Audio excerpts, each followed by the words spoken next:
Lepo pozdravljene, drage gledalke in gledalci slovenjebistriške lokalne televizije. V prvem mesecu novega leta, ki se na koledarju izpisuje tudi kot prosinec, ki prosi za dobro letino in proso.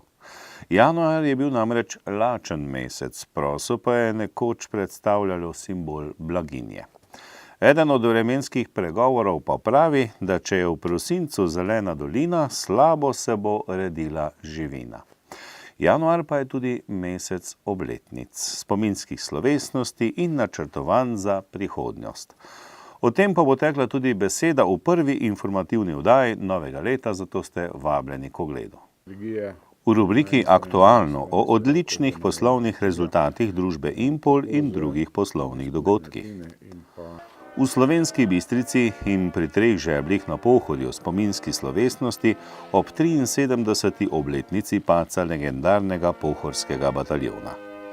Po spominski slovesnosti na Usankarici so člani Socialnih demokratov območne organizacije Slovenska Bistrica obeležili dan stranke. Na pokopališču na Črešnjevcu sta občinska delegacija in delegacija Slovenske demokratske stranke položili venca ob 13. obletnici smrti dr. Jožeta Pučnika. V športu pa o treh bistriških odbojkarjih, pokalnih zmagovalcih.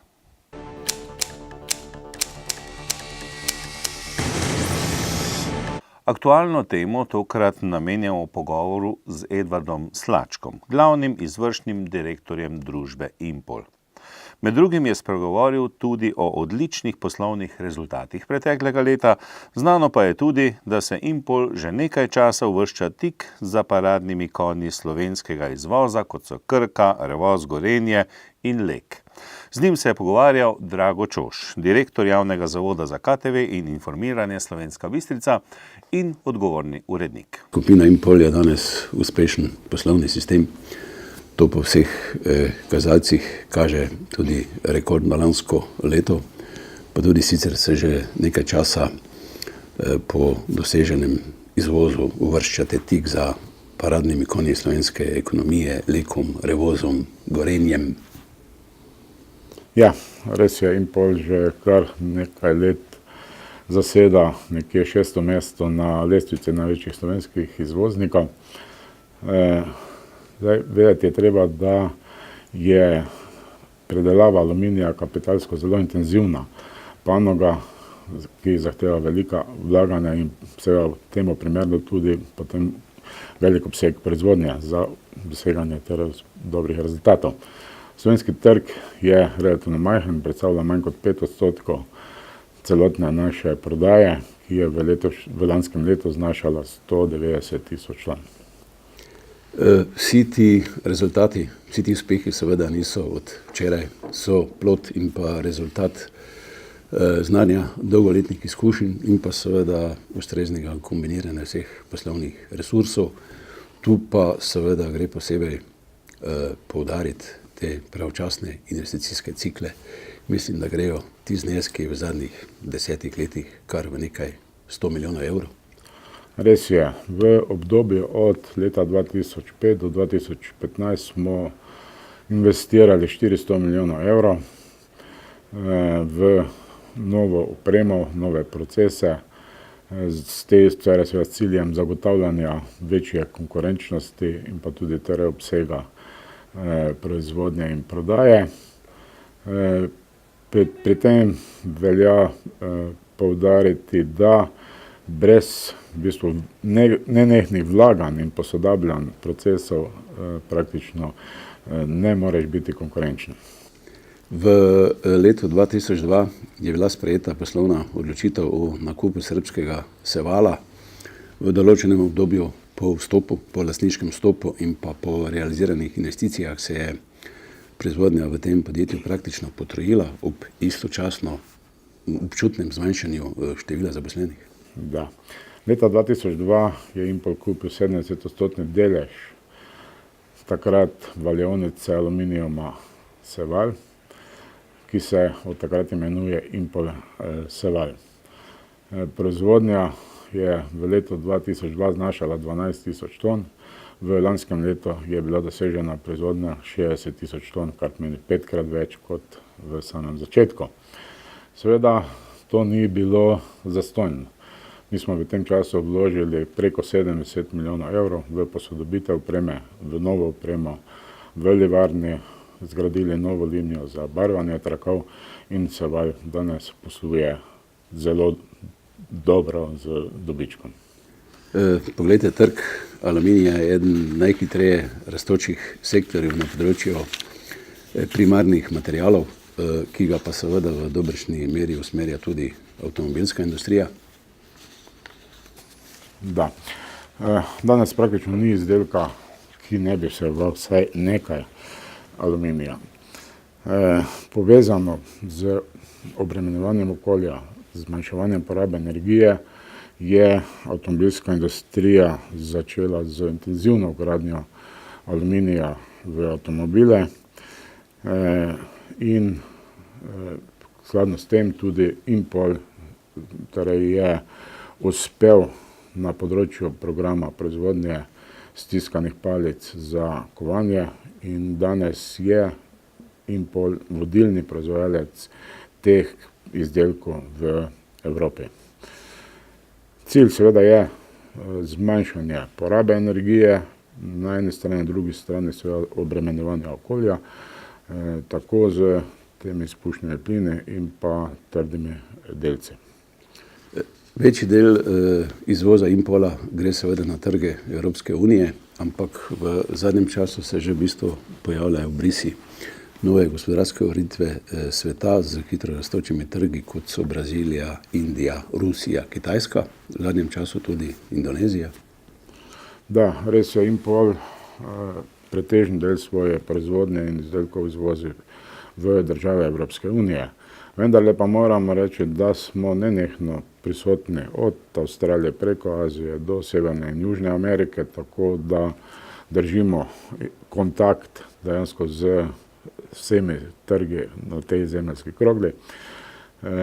Pri tem pa je potrebno poudariti, da z vsemi izdelki nismo konkurenčni na teh oddaljenih trgih.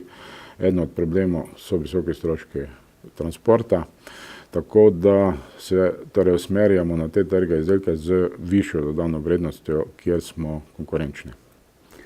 Poglejte, za vizije radi rečemo, da morajo biti dovolj daleč, da so izziv in pa dovolj blizu, da so uresničljive. V tem kontekstu ste sprejeli tudi strategijo razvoja skupine do leta 2020. Da, konec leta 2014 smo dejansko sprejeli strategijo razvoja za obdobje 2015-2020. Seveda, strategija je dokument, ki ga je treba neprenehoma preverjati, ali pot do teh zastavljenih ciljev pelje v pravo smer. Zastavili smo si 3 ključna področja ali pa 3 ključne cilje, in sicer eden od teh ciljev je povečanje samooskrbe Valerneškega programa, potem naslednji cilj je povečanje stopnje finalizacije naših izdelkov, predvsem z poudarkom za potrebe avtomobilske industrije. In tretji takšen cilj je razvoj novih tehnologij in izdelkov z bistveno boljšimi lastnostmi, kot so ti izdelki, ki jih danes proizvajamo. Cilj, torej v smislu obsega proizvodnje, ki smo ga zastavili, je postati do leta 2020 eden največjih proizvajalcev aluminijskih podizdelkov v območju Srednje in pa Južne Evrope.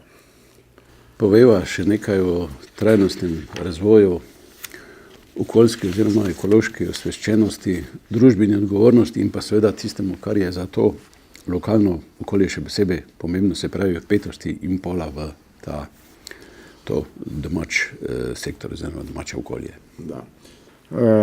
Aluminij je zaradi svojih specifičnih lastnosti kovina, ki dejansko kar kliče po tem, da ravnamo z njim skladno z recimo temu trajnostnim razvojem, ali pa v zadnjem času se v večji meri uporablja tudi izraz krožnega gospodarstva. Zakaj? Namreč pri ponovni predelavi aluminijskih izdelkov, ki so pač odslužili svojo življenjsko dobo, je poraba energije 5% v primerjavi z primarno proizvodnjo aluminija. Impol vključuje v svoje proizvode letno okrog 30% tega sekundarnega aluminija. Kar se tiče okoljske osveščenosti, lahko trdim, da je Impol sistem, ki je okoljsko osveščen in ne povzroča negativnih vplivov na okolje.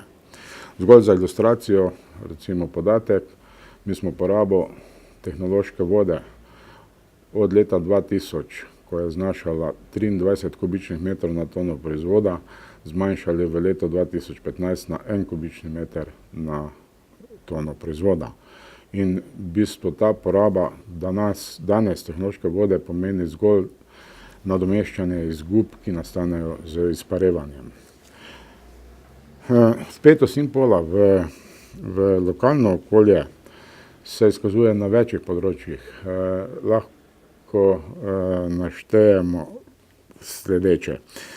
Podpora in pa sponzorstvo kulturnih, športnih društev, organizacij, gasilskih društev, pomoč šolam, lokalnim medijem, obveščanja posod, pomoč pri organizaciji kulturnih prireditev. Predvsem se to naša podpora usmerja na področje Slovenske Bistrice in v ta namen letno porabimo preko 100.000 evrov. Nadvse pomenljiva je izjava enega od nemških industrijskih menedžerjev, da je mobilnost moderne dobe narejena iz aluminija. Res je, strinjam se s to izjavo, vsaj danes recimo letalskega prometa brez aluminija ne bi bilo. Kot smo že se prej pogovarjali, tudi avtomobilska industrija intenzivno prehaja na vgradnjo večje količine aluminija. Tudi ladijski promet recimo je v veliki meri že, to je v ladijskem prometu tudi v veliki meri prisoten aluminij in res je, da tudi ta bodočnost tega našega bodočega življenja v veliki meri temelji na uporabi aluminija.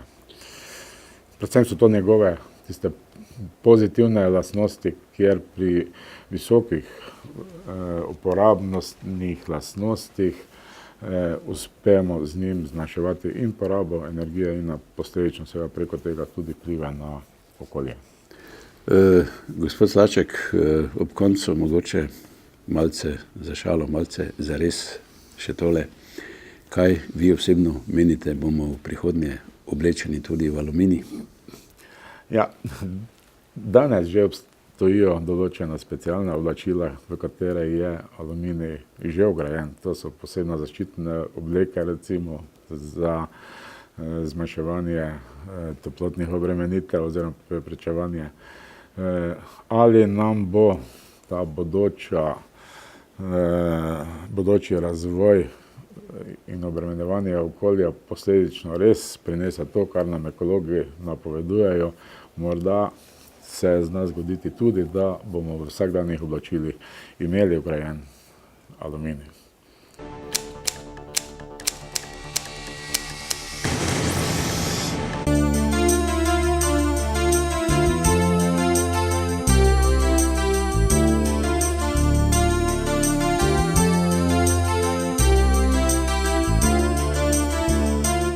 V rubriki Lokalne novice smo tokrat namenili prispevke spominskim slovesnostim, ki smo jih zabeležili v domači občini. Letos je minilo 73 let od padca Pohorskega bataljona. Spominu na legendarni bataljon so se v Slovenski Bistrici poklonili v petek 8. januarja v viteški dvorani Bistriškega gradu. Na spominski slovesnosti sta bila gosta tudi dr. Gregor Pivec in dr. Elko Borko, ki sta predstavila svojo knjigo o dr. Zmagu Slokanu, slavnem partizanskem zdravniku, ki se je pridružil partizanom, zdravil partizanske ranjence in zbiral denarne prispevke za narodnoosvobodilno gibanje. V kulturnem programu je nastopila otroška pevska skupina osnovne šole Antona Ingoliča, podružnica Zgornja Polskava. Sicer pa so občine Slovenska Bistrica, Zreče, Oplotnica, Hruše in Slovenske Konjice ter mestna občina Maribor v organizaciji Zavoda za kulturo Slovenska Bistrica v soboto, 9. januarja, spominsko slovesnost izvedle tudi na prizorišču bojišča Pohorskega bataljona pri Treh žebljih na Osankarici. Prireditve so se udeležili tudi številni visoki predstavniki države, med drugim predsednik Borut Pahor in minister za kmetijstvo, gozdarstvo in prehrano Dejan Židan. Kulturni program je pripravil mešani pevski zbor Kut Štefana Romiha Črešnjevec,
vence k spomeniku pa so položile številne delegacije. Slavnostna govornica je bila ministrica za obrambo Andreja Katič, ki je med drugim poudarila, da je Slovenija varna država, varnost pa je tudi zelo spremenljiva dobrina. Tu na Osankarici, preliti s krvjo partizanskih bork in borcev, lahko vsi, ki vojnega gorja nismo doživeli, le slutimo, kako težka je bila pot našega naroda do svobode. In do tega, da smo kljub grozovitemu pritisku uspeli ohraniti našo narodno identiteto, naš jezik in kulturo. Naša domovina, suverena in samostojna Republika Slovenija, je danes varna država. To lahko trdimo. Ob tem pa se vsi, ki delujemo v nacionalno-varnostnem sistemu, močno zavedamo, da je varnost tudi zelo spremenljiva dobrina. Da je vrednota, za katero si je potrebno neprestano prizadevati, ter da moramo biti za njeno ohranjanje kot zrela država, notranje usklajeni, usposobljeni, opremljeni in pripravljeni. Kajuho up, da bo obraz sveta nekoč drugačen, je, kot se zdi, večen up.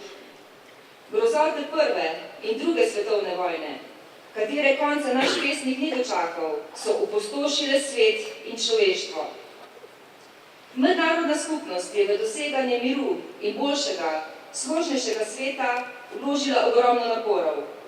Kljub vsemu pa svet žal tudi danes še vedno ni imun za prekomeren pritisk kapitalskih interesov, za zlo, za vojne, za trpljenje civilistov, za trpljenje tistih najranljivejših, starejših, mater in otrok. Tudi podoba Evrope, ki je v zadnjem stoletju prehodila pot od bolečih medsebojnih nasprotij do združitve v Evropski uniji, se spreminja. Nikoli več ne bo tako, kot je bilo. Na velikem delu naših meja se že od jeseni soočamo z valom beguncev in migrantov. Med njimi so ljudje, ki jim ni dano živeti v svobodi, ter si želijo zgolj miru in znosnih razmer za življenje. In morda so med njimi tudi ljudje, ki so se priključili migrantskemu valu zaradi drugih razlogov. Kar zadeva obrambni resor, lahko z vso odgovornostjo povem, da dan za dnem Uprava Republike Slovenije za zaščito in reševanje ter Slovenska vojska z ramo ob rami s slovensko policijo storijo vse, da skupaj z drugimi deležniki in humanitarnimi organizacijami tem ljudem nudimo čim dostojnejšo in človeka vredno oskrbo o prehajanju ozemlja naše države. Seveda ne moremo tajiti, da se pri soočenju s temi izzivi pogrešamo večjo angažiranost evropskih voditeljev. Slovenija je najmanjša država na poti beguncev in migrantov do želenih ciljev. Naše zmožnosti so omejene in ne moremo ponuditi vseh rešitev. Kljub temu se kot ministrica za obrambo zavedam, da lahko varnost in mir zagotavljamo le v tesnem sodelovanju z drugimi državami, tako s pomočjo dobrih odnosov v Evropski uniji, Zvezi NATO in prek dvostranskih odnosov.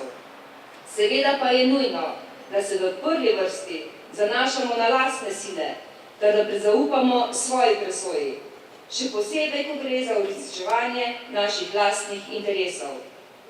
Treba pa se je zavedati, da varnostnim grožnjam in konfliktom na kriznih žariščih po svetu, ki se žal še vedno razraščajo v vojne, lahko kljubujemo le v trdem zavezništvu z drugimi državami.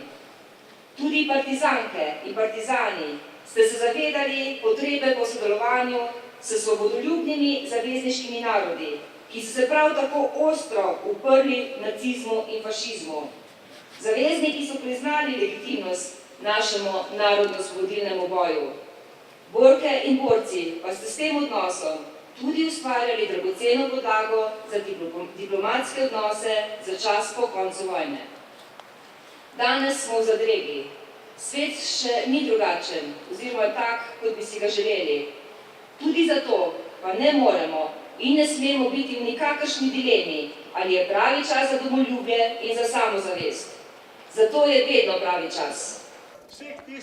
Območna organizacija socialnih demokratov Slovenska Bistrica je v soboto 9. januarja že 16. praznovala 8. januar, dan stranke SD.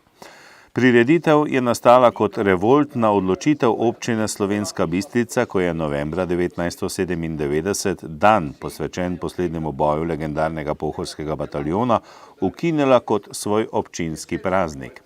Dan stranke so obeležili v restavraciji Sodexo v Slovenski Bistrici. Članom stranke in gostom se je na shodu pridružil magister Dejan Židan, predsednik stranke SD in minister za kmetijstvo, gozdarstvo in prehrano, ki je spregovoril o aktualnih dogodkih v državi in svetu. V ponedeljek, 11. januarja, je minilo natančno 13 let od smrti dr. Jožeta Pučnika. Ob tej priložnosti sta občinska delegacija z županom dr. Ivanom Žagarjem in delegacija Slovenske demokratske stranke z Janezom Janšo na pokopališču na Čerešnjevcu položili venca na Pučnikov grob. Dr. Jože Pučnik je odigral eno najpomembnejših vlog v času slovenskega osamosvajanja. Kot predsednik demokratične opozicije Slovenije, ki je leta 1990 zmagala na volitvah, si je aktivno prizadeval za izpeljavo vseh potrebnih korakov, ki so na koncu pripeljali do osamosvojitve leta 1991.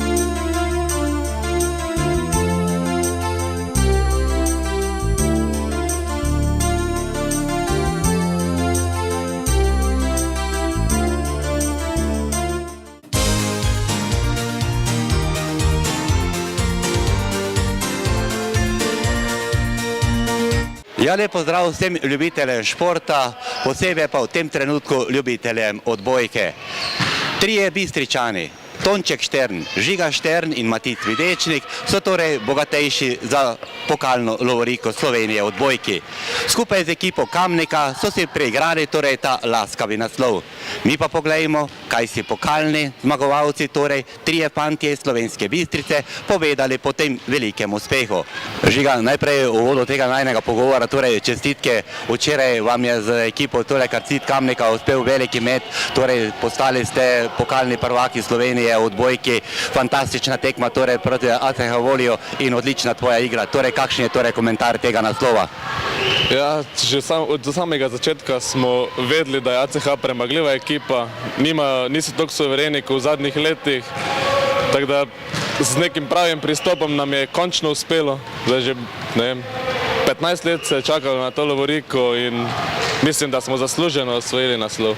Včeraj ste pred domačimi gledalci torej kar leteli po igrišču, želeli si torej, da tista lovorika torej ostane, da slavite vi tale lovoriko pred domačimi gledalci? Ja, to je bil vsekakor še dodatni motiv. Navijači so bili res super, fantastično vzdušje. Vse se je poklopilo na koncu, mogoče smo malo slabše začeli, na koncu pa z ekipno igro osvojili naslov. Štirje nizi torej v tem finalu in zelo kvalitetna igra torej z obe strani. Če se kar takole ozremo na tisti prvi niz, vodstvo torej ACH Volija 20-17, potem pa tista vaša zmaga v prvem nizu. Ja, tu smo letos že večkrat pokazali, da smo v končnicah močni, psihično smo stabilni, res delujemo kot prava ekipa, če enemu ne gre, nastopi drugi, nastopi tretji, no tako da ekipno smo res močni letos.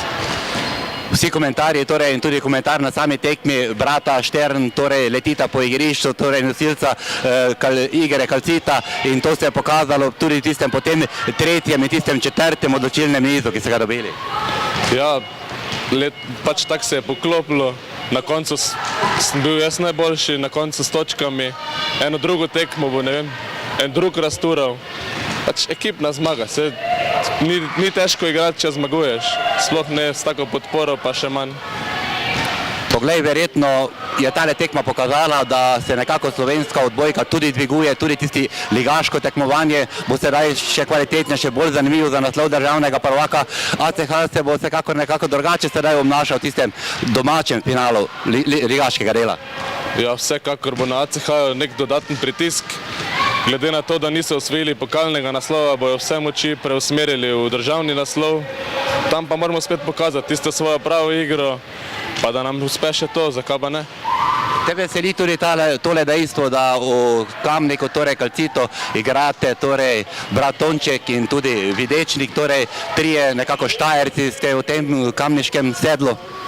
Ja, to je res super. Meni je zelo všeč, da smo, v bistvu nas je več kot pa Kamničanov, tako da bi lahko, ne vem zakaj ne bi igrali domačih tekem kar v Bistrici.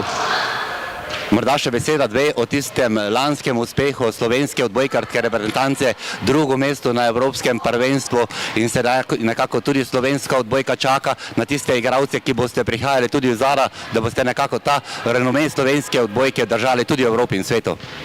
Ja, tisto je res bil uspeh, enkraten uspeh. Zdaj pa bomo videli, kaj bo v naslednjih letih. Mogoče ta reprezentanca bo verjetno še nekaj časa zdržala skupaj, zdaj pa, ko se bo pa poklopilo, pride en, pride drugi zraven. Mislim, da je kvaliteta na slovenskem prostoru. Včeraj velika pokalna lovorika s Kalcitom in nekako, kako si ti podoživlja potem tisto slavje po tej veliki zmagi proti ACH-ju, kako je bilo? Ja, občutki so bili super, saj zmagati pokala ni lahko. Vedeli smo, da je bil ACH favorit, vedeli smo pa tudi, da so premagljivi, da so nekoliko slabši, kot so bili prejšnji leta in da imajo vlogo favorita, ampak smo šli v tekmo samozavestno, pripravljeni in pač uspelo nam je končno. Po 15-16 letih smo spet sredi Kamnika osvojili pokal in vzeli ACH. Kaj je torej po tvoje tisto bilo odločilno v teh nizih? Polej prvega ste dobili, na to drugega dobili, tretji in četrti pa zopet vamo prid. Kje se pravzaprav prelomila to srečanje, ta tekma? Ja, bili smo prvi in drugi set smo bili skupaj, dokaj skupaj, je bilo izenačeno, potem pa se je, ne vem, prvi set smo dokaj slabo sprejemali, so oni vrhunsko servirali, potem pa se je Žiga, brat starejši, tudi pobral po tistem in je odlično zagral, tudi zaslužil si, kao najzaslužnejši igralec turnirja je bil. Potem pa, ko nam je pa igra stekla v nadaljevanju, pa smo kot z ekipnim duhom popeljali, ne vem, vse steče pa do konca. Vsi, ki smo gledali to tekmo, smo videli, da je bila tekma zelo kvalitetna in tako tudi danes trdijo vsi mediji. Pravzaprav sem nekako užival tudi, ko sem videl, koliko je bilo tistih začetnih udarcev, močnih, tistih prvih, prav na takšni odločilni tekmi. Ja, čeprav, koliko se meni zdi, smo preveč, čeprav v taktiki smo imeli, da močno pritiskamo s servisom, da odstranimo nasprotnika od mreže, ampak se mi zdi, da je bilo malo preveč lastnih napak na servisu, za razliko od ACH-ja, ki so tudi res sploh od začetka tekme zelo dobro pritiskali servisom, nam pa nekako ni steklo od začetka, ampak je proti koncu, hvala Bogu, v končnicah in prinesli zmago. Z mislimi pa se sedaj vsekakor usmerjeni torej v ligaški, torej tekmovanje državnega prvenstva in verjetno v Ljubljančani sedaj malo drugače razmišljajo o vas. Tudi tista borba za naslov državnega prvaka bo negotova. Ja, seveda, Ljubljančani zdaj so izgubili pokal, kar je bilo, ne vem, oni so verjetno pričakovali, da bojo osvojili. Zdaj bo pa verjetno vse moči usmerili v prvenstvo, ker pa tudi, ne vem, po mojem imamo realne možnosti, da tudi osvojimo naslov prvaka in To pa pomeni drugo leto tudi Liga prvakov. ja, to pa bo boljše odvisno od finančnega stanja kluba, kako bo, ne vem. Pripada nam mesto v Ligi prvakov, ampak ne vem, kako se bo klub odločil. Poglej, lepo ste začeli, torej 2016, mi dva pa se z tvojimi igrama vrnemo torej v leto 2015. Tam si bil na svetovnem mladinskem prvenstvu in bil si tudi v članski reprezentanci v tistih evropskih kvalifikacijah, pa potem tudi na pripravah za evropsko prvenstvo, kjer so naši osvojili drugo mesto. Kako torej si videl tiste priprave članske ekipe in tisto Evropsko ligo? Ja, glede članske ekipe nimam nobenih pripomb, lahko pohvalim samo selektorja novega, Andreja Džanja, ki je res si naredil neko avtoriteto v reprezentanci in ne vem, pod njegovim vodstvom se je, vsaj to prvič ne bil, no, se je treniralo res vrhunsko in izven igrišča je bilo vse urejeno, tako da ja, ne vem, na tekmah pa tudi. Ko sem šel zraven, ko sem bil poklican na tekmo, še dal sem vse od sebe, da bi pač še izkazal, še ne zdaj, pa za nadaljnjo kariero. Matic, bolj uspešnega torej začetka v Calcitu si nisi mogel želeti, torej prvo sezono si v Kamniku in si že zdaj ekipo osvojil, torej pokalni naslov, torej občutki po doživljanju po tako velikem uspehu. Ja, to je res nekaj neverjetnega, da tako hitro lahko osvojiš to medaljo. Nekateri čakajo na to res dolgo časa. Meni je to k sreči s pomočjo svojih igralcev hitro uspelo v prvem letu, tako da res jaz sem zadovoljen. Torej tale plejada Štajercev, torej Žiga in Tonček Štern, pa ti torej ste nekako kar tisti začetni znak Kamnika. Kako ste torej nekako ti vidiš, kako ste sprejeti v Kamniku? Ja, res je, v Kamniku je skoraj več Bistričanov kot Kamničanov. V ekipi se res odlično razumemo, smo pravi svoji igralci. Šterna meni kot začetniku res ogromno pomagata, sta me oče od njiju me tudi spravil v Kamnik, jaz smo res zelo hvaležni. Ekipa pa res neverjetna v Kamniku, vzdušje pravo v ekipi. Včeraj v tistem četrtem nizu, ko ste nekako vodili za 7 točk, pa potem tista dva tvoja bloka torej v mreži in nekako je naraslo kar na tisti 9 pik, to je bilo v tistem zadnjem četrtem odločilnem nizu. Kako ti je to nekako skozi igro uspelo? Ja, pri vseh blokih sem bil zraven, ampak ni šlo skozi, je žoga šla mimo nas. Na koncu pa k sreči res mi je uspelo tista 2 bloka dati, tako da sem zelo vesel, pa tudi za ekipo. Fenomenalna zmaga. Žiga, torej prvi igralec tega pokalnega tekmovanja, kar letel je po igrišču, bil je prava tista kamniška mašina, kot ga vsi danes imenujejo. Kako si ti nekako Žige in tole ste skupaj podoživljal? Ja, Žiga je res začel, je sicer malo bolj zadržano, ampak pol iz točke v točko je napredoval. Bil je res glavni naš motor ekipe, vsa čas Žigecu. Si torej z ekipo Kamnika želiš tudi naslov državnega prvaka, sedaj bo ACH razmišljal drugače? Ja, ACH bo res težek nasprotnik, pripravil se bo na nas, skoncentrirani bojo. Mi pa smo sicer cilj presegli že za letošnjo sezono, ampak bomo dali vse od sebe, da bomo še probali v ligi čim dalje priti, zdaj pa koliko bo šlo, bomo pa še videli. Tvoj cilj za 2016 pa je vsekakor čim večja minutaža v ekipi? Ja, čim več minutaže, čim boljše igre, čim boljši treningi, da napredujemo, pol pa se bo vse samo odvijalo naprej.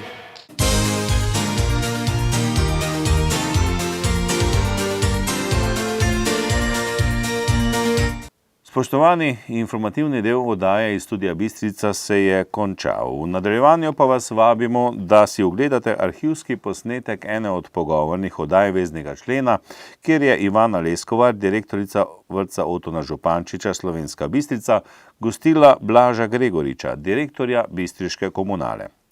V naslednjih dneh bodo ceste ponovno past za voznike, zato previdno in počasi.